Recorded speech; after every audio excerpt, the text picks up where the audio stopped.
எல்லாருக்கும் வணக்கம். இன்றைக்கி காலையில் சமைக்கிறதுக்கு என்னடா பண்ணலாம் அப்படின்னு யோசிச்சுட்ருந்தேன்.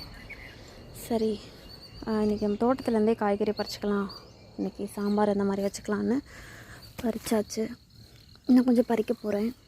இதோ இன்னும் கொஞ்சம் தட்டாங்காவும் கொஞ்சம் அவரைக்காய் இருக்குது. ஆக்சுவலாக நான் இந்த அவரைக்காய் வந்து கோழி அவரைன்னு நினச்சி போட்டேன். பார்த்திங்கன்னா நார்மல் தட்டை அவரை தெரியுதா? ஸோ இந்த ஒரு கொத்து அவரைக்காயும் கொஞ்சம் தட்டாங்காயும் பறிச்சிக்கலான்னு. முள்ளங்கியும் இருந்துச்சு. சிவப்பு முள்ளங்கி லாஸ்ட் டைம் நல்லா வந்திருந்தது. ஆனால் சிவப்பு முள்ளங்கி நான் திருப்பி போடலை. ரொம்பவே நல்லா வந்திருந்தது. நம்ம அங்கே குளிர் பகுதியில் இருக்கும் இல்லையா, அந்த அளவுக்கு வந்து சூப்பராக வந்திருந்தது. பட் வெள்ளை முள்ளங்கி அவ்வளோவா நல்லா வரல. இருந்தாலும் ஓகே. தட்டாங்காய் ஆக்சுவலாக தட்டாங்காவை வந்து குழம்புக்கு பயன்படுத்துகிறத விட இந்த மாதிரி தோட்டத்தை சுற்றி பார்க்க வரும்போது ஒன்றுனா எடுத்து பறித்து நானே சாப்பிட்ருவேன். கொஞ்சம் விதை வச்சுருந்ததுன்னா அப்படியே காலி ஆயிடுச்சு.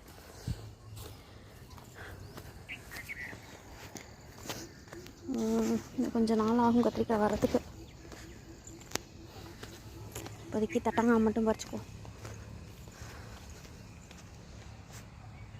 அது எங்கே இன்றைக்கி தட்டாங்காய் காணும்?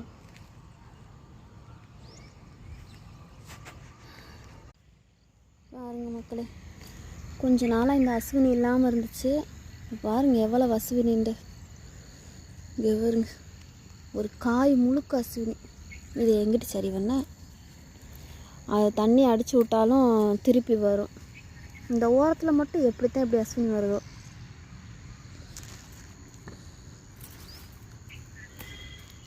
தட்டாங்காயும் ஓஞ்சிருச்சு. நான் நிறையா வந்து பறிச்சிட்டேன். பறித்து நானே நிறைய சாப்பிட்டேன். இங்கே ஒரு 2 நெத்து இருக்குது, அது இருக்கட்டும், விதைக்கி வச்சுக்கிட்டோம். இந்த இங்கேயே இருக்குது நெத்து.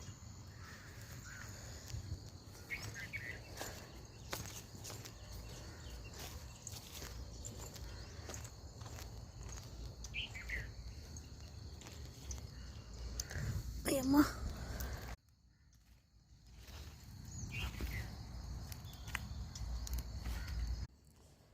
ஓகே, இன்றைக்கி சாம்பார் காய் கிடச்சிருச்சு. கீரை பொரியல் வச்சுக்கலாம். வீட்டு தோட்டம் இருந்தால் இதான் பெனிஃபிட்டுங்க.